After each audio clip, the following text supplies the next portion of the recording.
tous azimuts.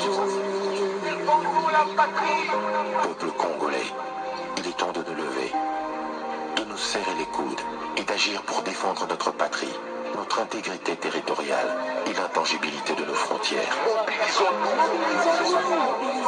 La République démocratique Batela Ekolo, Bendele Koyate.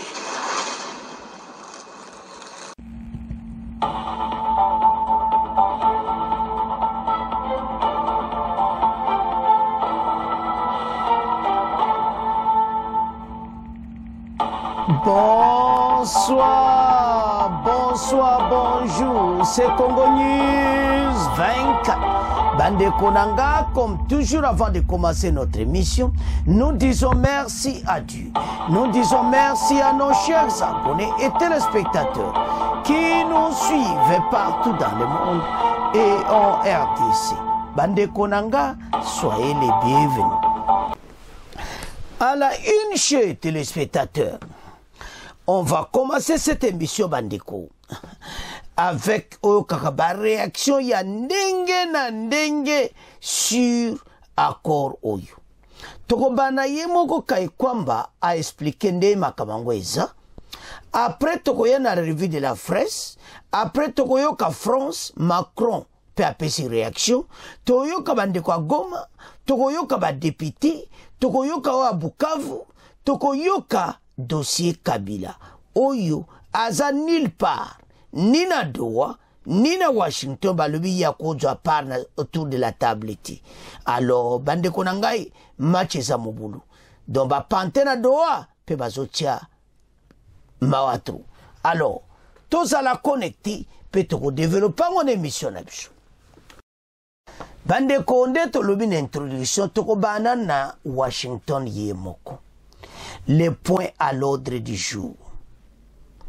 Tokotanga yango et puis tokoyoka première réaction ya la revue de la presse oyo presse ba pesi ba réaction na bango.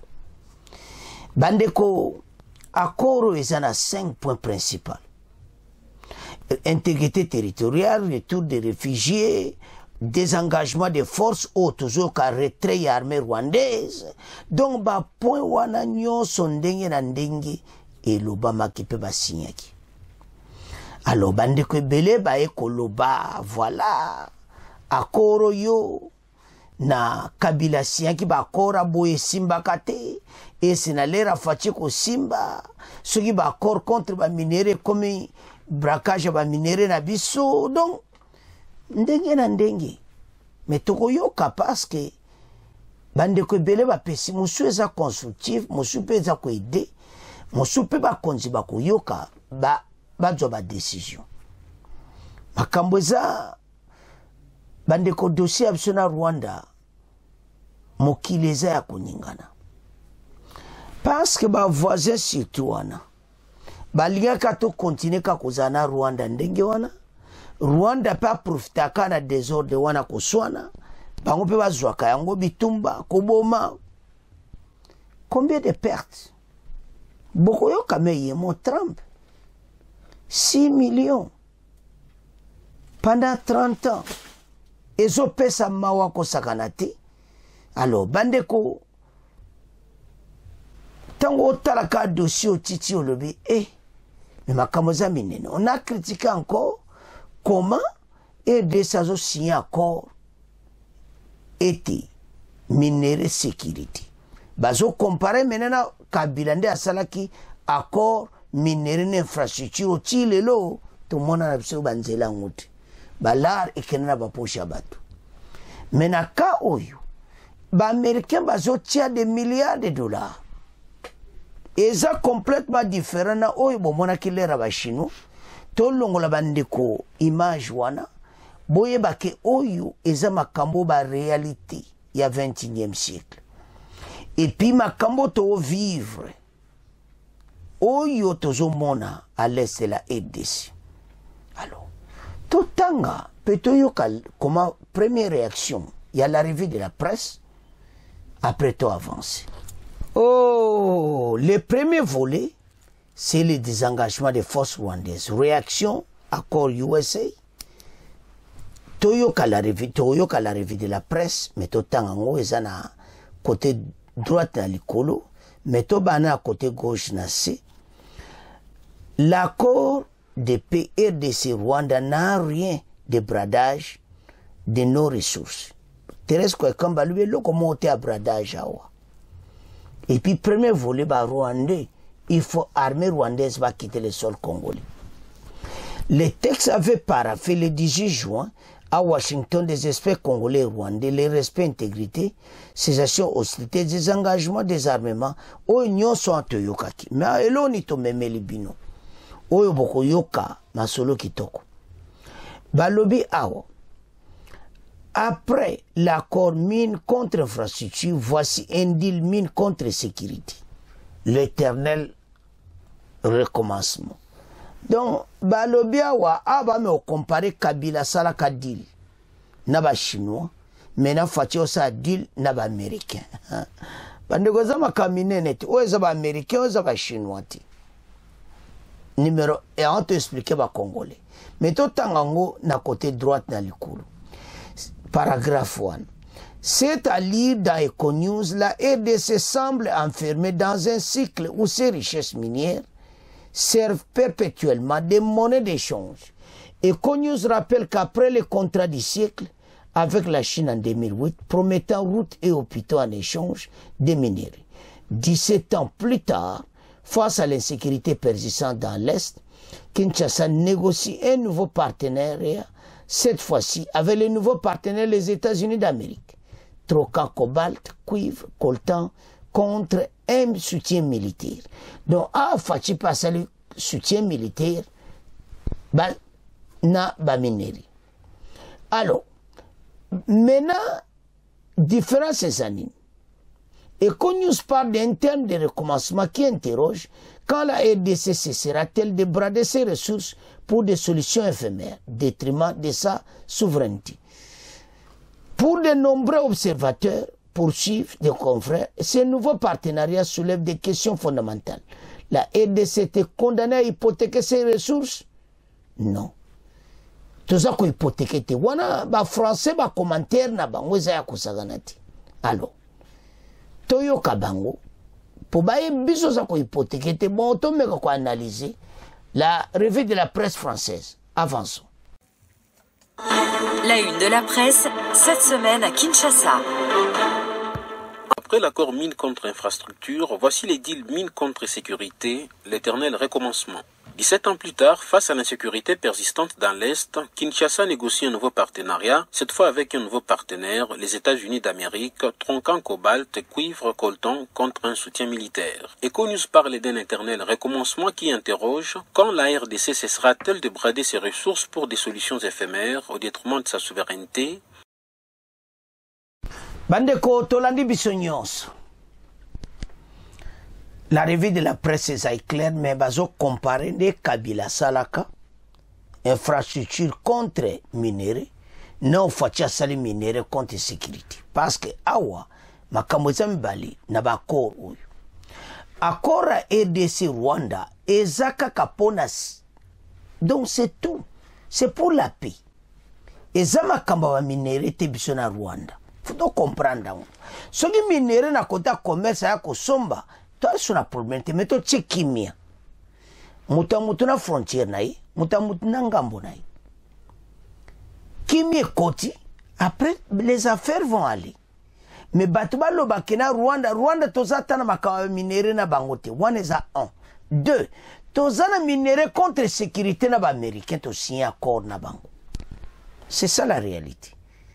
Bango bakotia ba armée américaine ou comment Blackwater si on comprend parce qu'on a est parce que toyebieti Kagame et ses hommes bako kita entièrement bako zalaka ko zalantou oyiso bango ba mesana ko yiba po bakota na makambo très sérieux il faut renfort à makasi na FARDC na ba armée on a tout renfort à makasi pona ko benga na batu uyu. Alors les Américains sont responsables de une émission passée sur Landa.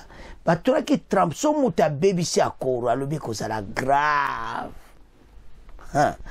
Tango azoloba ngo albi e ote ba mezimo financier pena makamusu muto akobebisa koro ba ke Rwanda bebisa ka ba tuni question ba si Rwanda répondre bolanda ki na mission alobi alors lelo eza sous makamo lelo eza ba réalité to ka la revue de la presse bande koza makamba kusakana ti mena to yoka Macron bongo après toyoka bande kwa Goma toyoka na Macron sikoyo watu yikika la revue de ba français mais toyoka siko ye Macron makamba lobi dans un message kaka na côté droite na C dans un message publié sur son compte officiel ex-Twitter, Emmanuel Macron a salué cette avancée diplomatique majeure. L'accord de paix entre la RDC et le Rwanda avec le soutien des États-Unis est un pas en avant historique. Après des décennies de souffrance, bonne nouvelle pour la région des Grands Lacs, aux Congolais et aux Rwandais. La France adresse un message d'espoir. La paix doit tenir. Bandeko Macron azaki mutu Kagame. Toyeba kenabiso. Pona ba COP na bango Mozambique. Macron denga azawana. Aïe azo regretté parce que na place à Trump. Macron mutaza na bonne position ko sala yango. Pourquoi zo kokati? Parce que bazana COP na Kagame. Kagame ayebisi o me COP na biso za bongo te iko simba pete. Donc Macron azana choiti. Voilà le problème ya Macron. Pas ça ko coopérer na Kagame. Akobima na COP ndenge nini. Tunanga to tunana match za mobulu. Tomeka ko développer makawa Macron. Bon après to ya na ba réaction ya somo. Le président des États-Unis se félicite aussi de cet accord de paix entre la RDC et le Rwanda. Donald Trump s'engage à mettre fin à la guerre qui sévit dans la région depuis plus de 30 ans. On écoute le président américain dans cet extrait choisi par Jean Gandou. C'est un nouveau chapitre d'espoir et d'opportunité, d'harmonie, de prospérité et de paix qui s'ouvre pour toute la région. Cela a pris beaucoup de temps.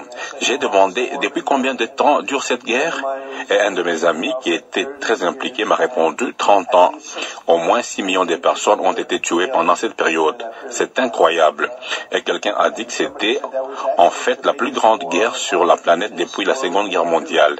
C'est donc une honte. Mais nous allons y mettre fin. Je tiens à exprimer mes félicitations aux représentants de la République démocratique du Congo et de la République du Rwanda. Qui eût cru qu'ils auraient signé cet accord crucial il y a peu? Ils viennent de le signer juste devant nous. Et permettez-moi également de remercier le secrétaire d'État, Marco Rubio, qui a travaillé très dur sur ces sujets et nous y avons travaillé ensemble cet après-midi.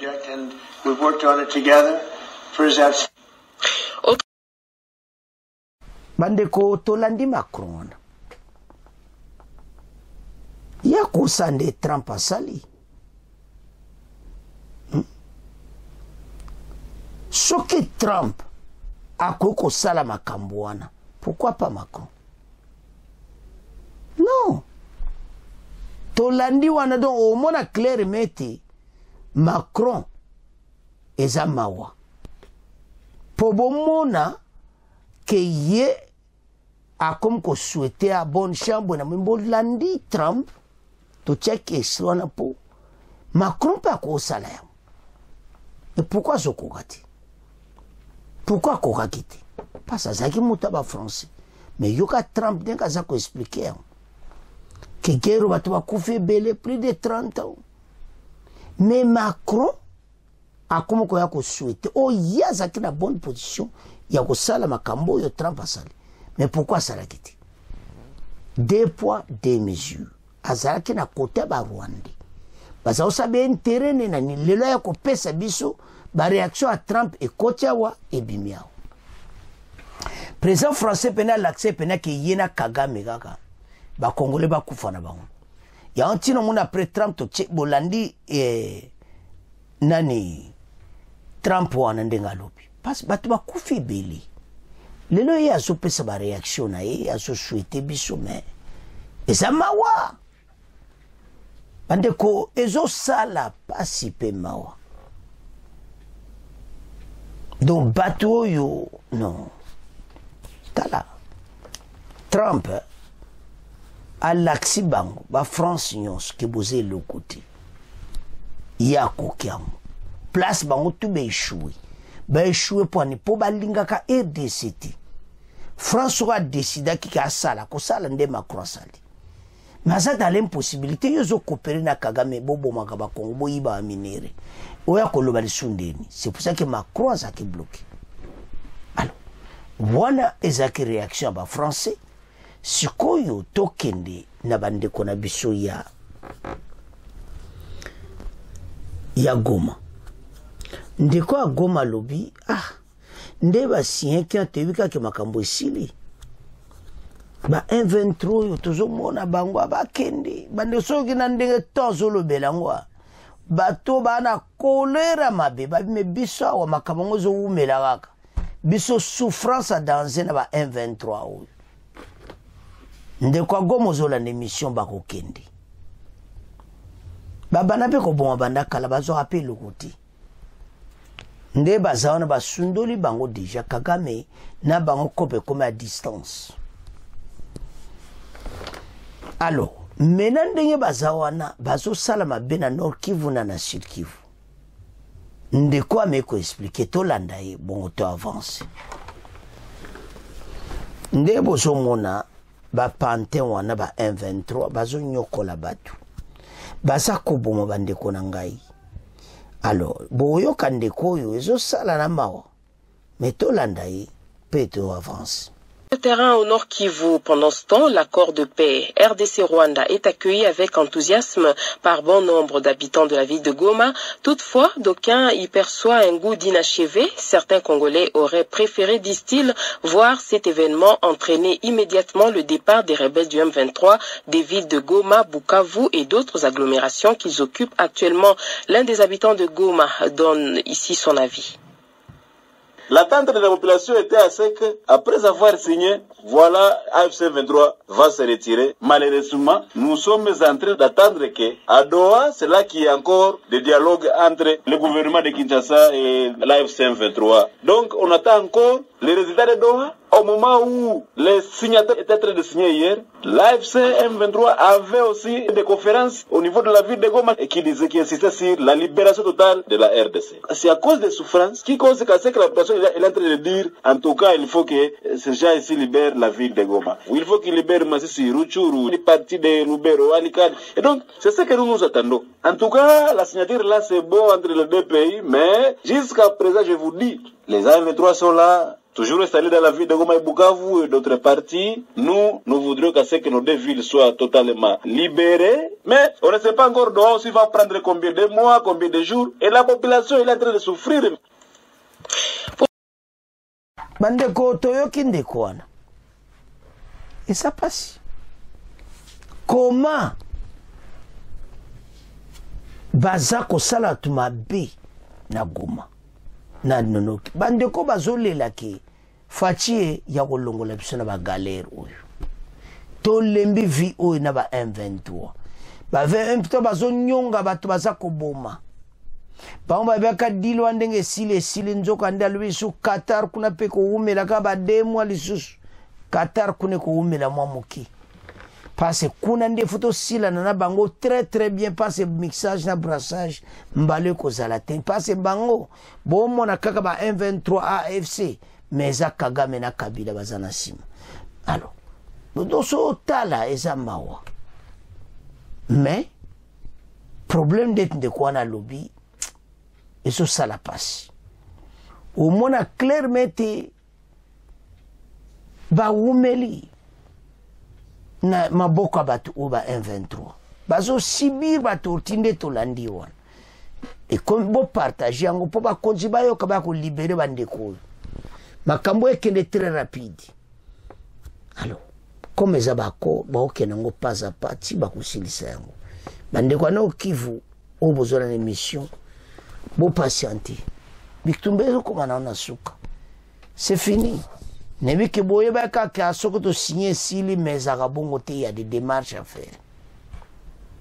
et salamawa toza de cœur na bino ba Rwandais oyo ba eko kuvana kata mboka na biso konyokola koyiba minere bakosuka mabe chef na bango yewa na bano fukama deja kala te bango tu bakofukama na ndenge akosakana te mpe bakolia biloko ya moto kala te oyo ezokita na likolo babombe mpo bango bakende so baputie motu makasi. Alors voilà le dossier. En tout cas totika on a bino tokomoke na troisième partie awa bandeko eza dossier ya Kabila. Awa balobi Kabila aza nulle part ni na Doha ni na Washington siko azoyeba position te Kabila otuna botie ye wapi. Kabila lobi ndeni bosundoli eka abu yazaki ex-président de la République koma bino botiki eka abu nesanga.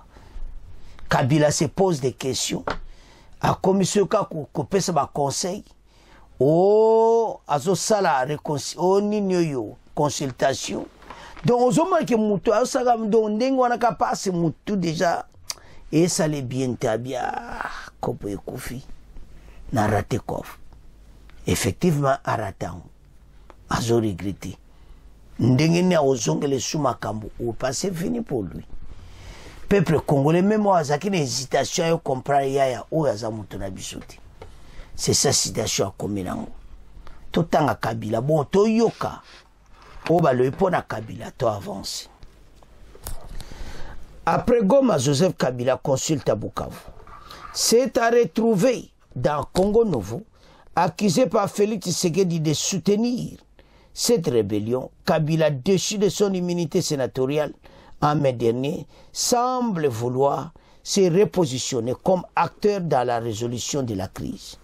En initiant des consultations avec les populations locales, les hebdomadaires qui disent que, toujours isolé dans les négociations de Doha et de Washington, Joseph Kabila va se contenter pour l'instant de ces consultations. Histoire ne m'a pas tourné les pouces depuis son retour au pays par une zone sous contrôle rwandaise. Makambo nde azonga ekona bati so azakotia tembe aza mutu na bango yewa na telemi obeta malasi na Neva Sud Kivu. Donc botala situation na eza ya kosakana te parce que azaina mutu wa République mbala moko kesu makambo oyo donc epesi pena bizarre.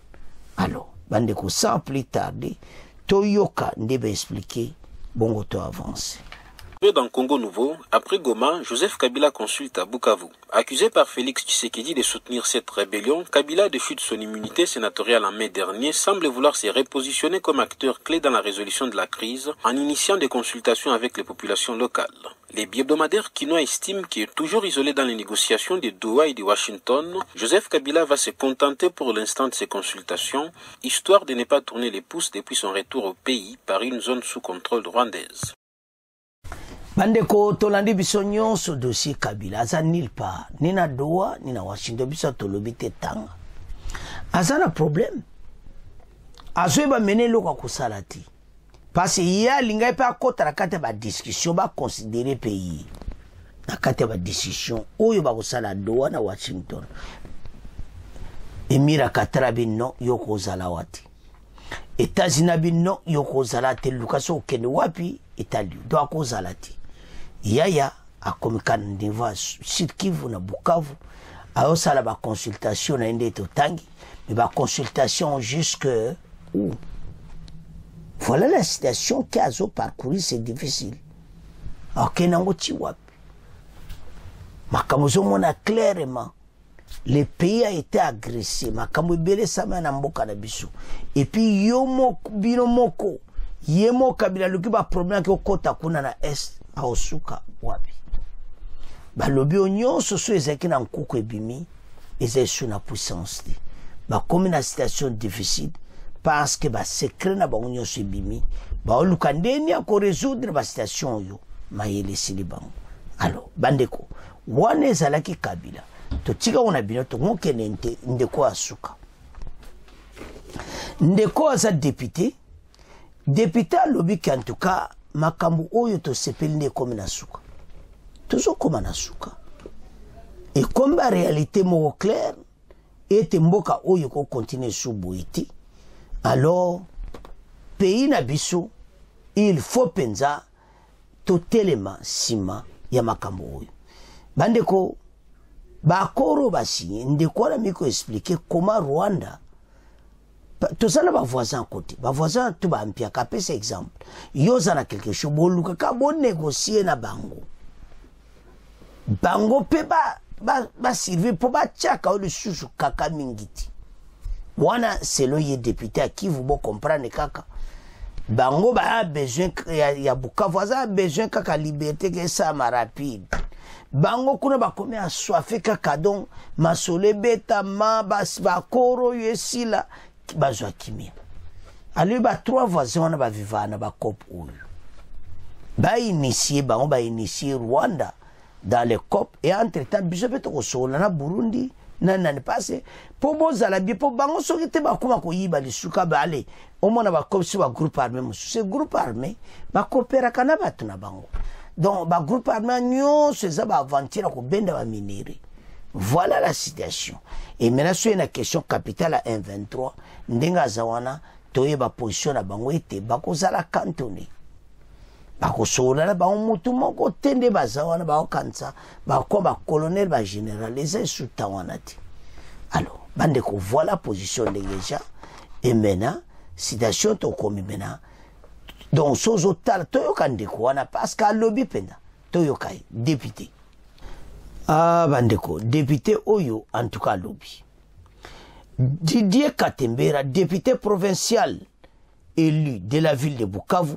Il s'exprime sur l'accord RDC Rwanda signé vendredi aux USA. Yame Koloba Lobi, en tout cas, accord est bien, mais biso a besoin maintenant kimi. Et puis Yame ko expliquer, ba Rwanda ba voisin na makambo oyuke. Biso za richesse. Bango ban ba kota na richesse wan. Osomona, donc tozo boyati. Et voilà ndenge makambo iza. Tozotala au mona clairement était accord oyo bande ko feselem ifezala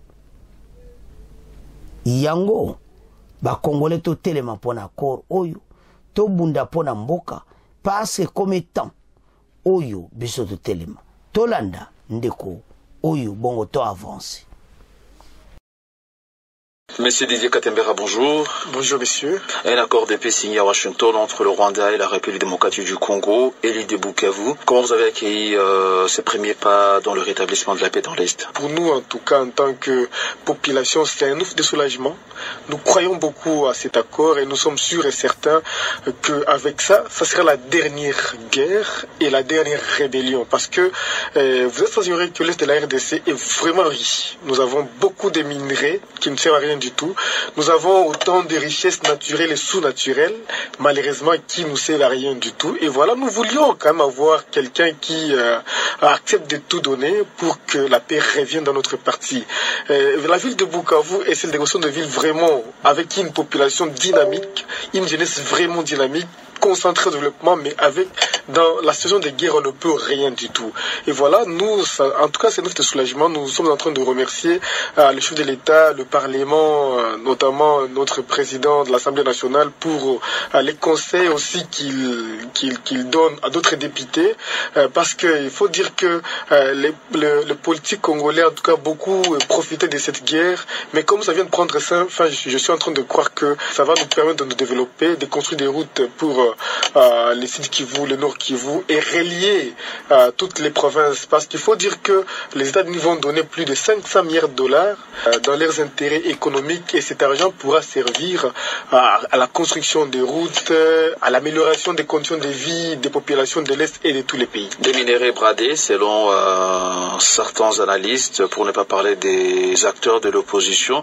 Vous, en tant que député provincial, est-ce que ce n'est pas une grosse erreur pour la République du Congo? Bon, moi je sais que pendant plus de 30 ans, on a volé ces minerais.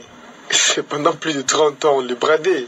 Il y a des contrats qui ont été signés avant ça, mais qui nous ont servi à rien du tout.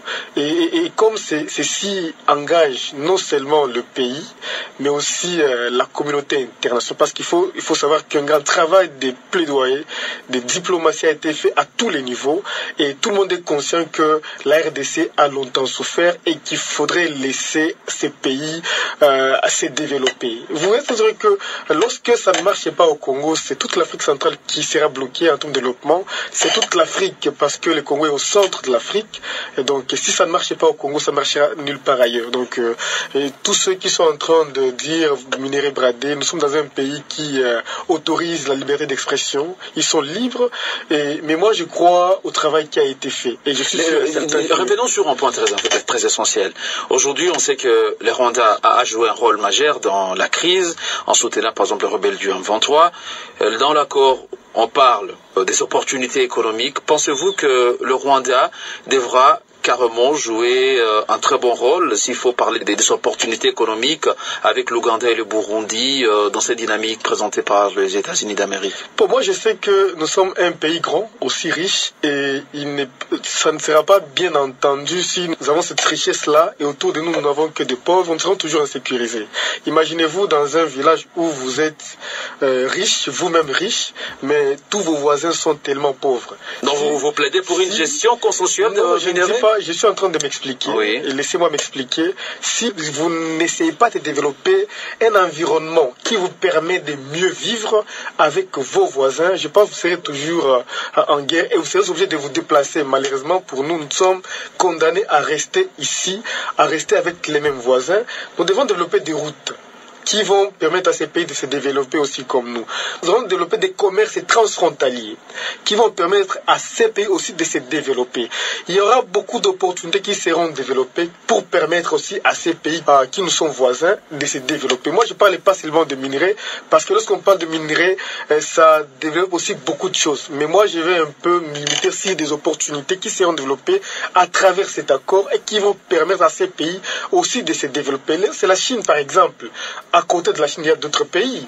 Mais la Chine a essayé un peu de mettre une politique qui permet non seulement à ses voisins, mais aussi à lui-même de se développer. Mais aujourd'hui, la Chine est stable. Et cette stabilité a permis à la Chine d'avoir une armée forte et républicaine. Didier Katembera, élu du site Kivu, principalement dans la ville de Bukavu, nous disons merci. C'est à moi de vous remercier, monsieur le journaliste. Il répondait donc, notre invité répondait aux questions de Ronéline Thibonera. C'est la fin de ce journal. Merci de l'avoir suivi. Tolandi député, bandeko commentaire à Mingata Zana raison. A expliqué clairement, bango batabuka vukuna. Alobi to sana bango, to so bakota to basombaka. Mais bokeba ba Congolais ba okansake, to zana kora wa minere na Rwanda te. Ba le minere do sala ka ba faire na bango so akosomba wa minere asomba. Alors batu batia ko interpréter akoro mabeto tselbino ba titre nyonso wana tous les 5. Tanga yango o partager très bien. Parce que confusion est totale banda vendredi do sozo tala rubi batu yo nzambe. Congolais ko boma mutu na minute. Dossier est clair. Donc et comme étant bisoto telema pona mboka. Ensemble avançons pour ce pays. Alors tolandi biso so ba réaction bo comprendre bino sikoyo bo partager ba réaction wana ndeko surtout asuka o alobi oyo ya Bukavu député oyo anyati pena cité makambo oya est ezosenga ndenge ekoma na suka makambo esila bato baza aposa pe alors batune ba question belé si la cause to ba binere to abiteza bongoti baza ba voisin nde baza bango nyonso baza na posa ya baminere mais esala ndenga kitoko osombaka ke oyibaka yango na est na biso toza aux alentours ya bato baza na quelque chose.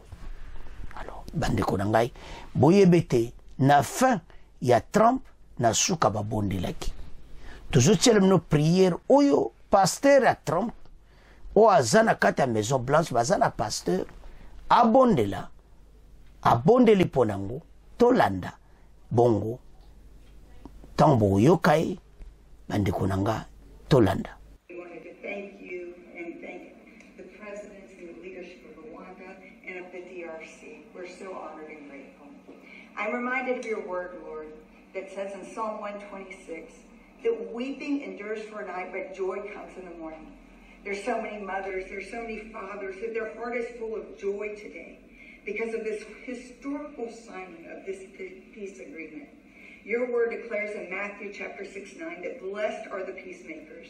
And I thank you for blessing the United States of America and our President, Donald J. Trump, that you bless Rwanda and the DRC.